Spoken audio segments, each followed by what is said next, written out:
13th, and we're going to go outside and see what the weather looks like. It's not nice.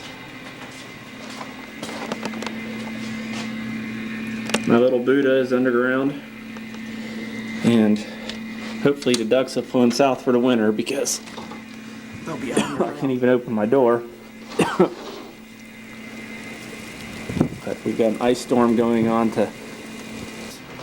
beginning to accumulate.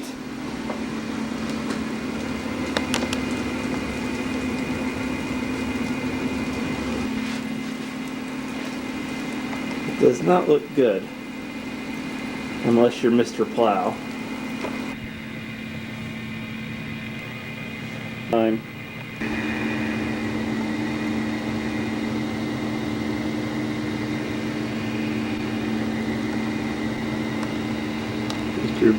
Mr. Plow, help us out.